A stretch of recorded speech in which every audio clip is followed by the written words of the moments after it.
I think many Naruto fans would agree that the time following the Fourth Ninja War, what many fans refer to as the blank period, is a time of great interest due to mainly a lot of it not being adapted into the anime or put into manga format, which is baffling following the Fourth Ninja War, the war where the ninja world came together to stop the Akatsuki and the Ten Tails and ultimately led to the defeat of Kaguya Otsutsuki. One would rightfully think that there was a lot that took place in that transition period between Naruto chapter 699 and chapter 700, which is what ultimately becomes what fans call the last era and the Boruto era respectfully. If you're in that camp, you're absolutely right. Things like the technology we see in Boruto and the power levels rising of some of the characters who will become Kage didn't happen overnight like you might think, but instead it all happened during this blank period where there was a moment of reflection by so many different characters. In today's edition of After Naruto Shippuden, we're going to be taking a look at one of Naruto's fears following the Fourth Ninja War and then same battles with Kaguya Otsutsuki and Sasuke Uchiha that would ultimately shape the ninja world itself following all this stuff. Well, you might be thinking to yourself, what would Naruto fear during this time? After all, Kaguya was gone, and you might be thinking maybe he had the same fear as Sasuke, that there was some threat beyond Kaguya that was still out there. The reason for why she created that army of white Zetsu despite Kaguya herself being so strong. And for a time, that was a fear that Naruto had, but that's not going to be the fear that we're discussing here in this video. Instead, Naruto's fear comes less than a year following the battle with Sasuke, where Naruto's still waiting for that Hashirama Cell arm that Tsunade's made both for Naruto and Sasuke. But as we all know, Sasuke turns away that arm later on. But near the completion of that arm being finished, and we get this information from the Naruto epilogue story, Kakashi Hiden, Lightning in the Frozen Sky. After Naruto and Sai round up the leader of a group of terrorists in the Land of Waves, Naruto visits the spot where Zabuza and Haku were buried, and as he reflects back to that battle that would end up to Naruto leading to find his own ninja way and vowing to change the way people view shinobi, where they aren't viewed as tools as Zabuza once told him, Naruto speaks with Inari about all the changes that are coming to the ninja world following the defeat of Kaguya, and all the major nations agreeing to start working together and start sharing their resources. Naruto learns that in the Land of Waves, following the opening of the Great Naruto Bridge, has had a bit of an economic boom due to all the trade that has been opened up, and people like Inari and Tazuna have been able to get jobs building in other lands a lot more easily now. But the Land of Waves, realizing that while they were just off the coast of the Land of Fire itself, they didn't actually have a shinobi village like all the other small countries do, and that they need to find something other than just trade via the bridge in order to prosper. So the leaders of the Land of Waves reinvested all their money into technology that Konoha wouldn't even begin cultivating until a few years into Kakashi's tenure as Hokage.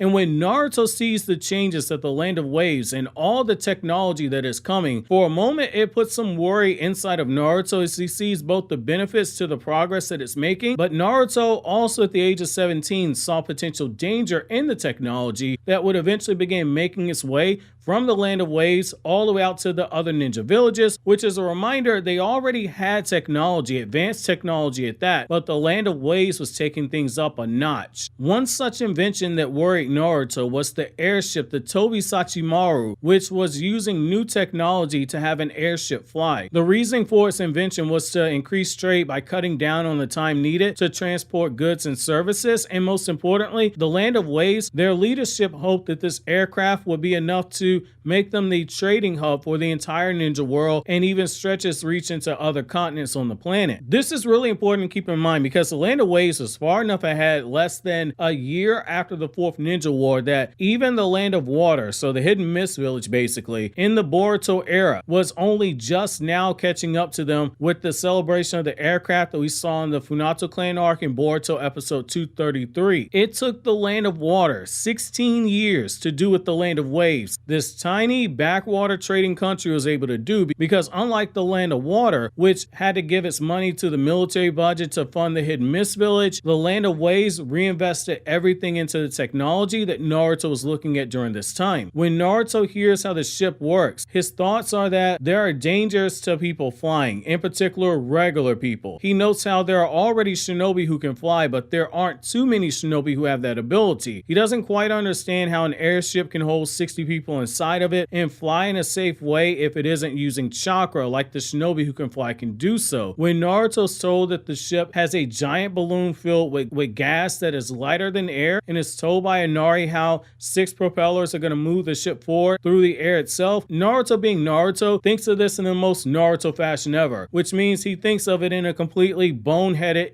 idiotic, comedic manner. Naruto thinks of a giant bamboo basket with balloons attached to it, regular balloons that you would buy in a store, but this basket is filled with 60 people inside of it, and he pictures the balloons lifting the basket into the air. However, he then thinks of a giant flock of birds that are flying into the balloons, popping all the balloons with their beaks, and all the people spilling out the baskets and falling to their deaths. While it's only Naruto thinking of this in a comedic fashion, what this does represent is that Naruto is someone who's accustomed to how shinobi have done things for generations now. The ways and the customs of the shinobi villages, that's what Naruto's used to. While there are movie theaters in the Naruto world, not just in the Naruto movie, The Clash in the Land of Snow, where we see Team 7 inside of the movie theater, and we see entire film crews, movie theaters actually exist in Naruto's manga as well too, if you pay close attention. However, in Konoha, there wasn't a ton of tech outside the basics. You had wireless radios, you had light poles, and basic electricity. They didn't have a ton of technology like the Hidden Cloud Village, which for the duration of Naruto's manga, according to the supplemental guides, was the most technologically advanced of the 5 major nations. But what Naruto was seeing via the changes made in the Land of Waves was that they were outpacing the Hidden Cloud Village at a very rapid rate. The military budgets, they were shrinking. The Land of Waves, they're trying to build these airships in order to sell them to wealthy clients. In the 5 nations, get these huge contracts to build the ports for the airships to be used by those businesses. They saw the funds that were being needed for the ninja villages going down and that they're going to be reinvested into other things, and they wanted to get themselves some of that money. But even Naruto could see that this technology would begin trickling down to the shinobi villages, and Naruto was right. Families like Dinky's family would begin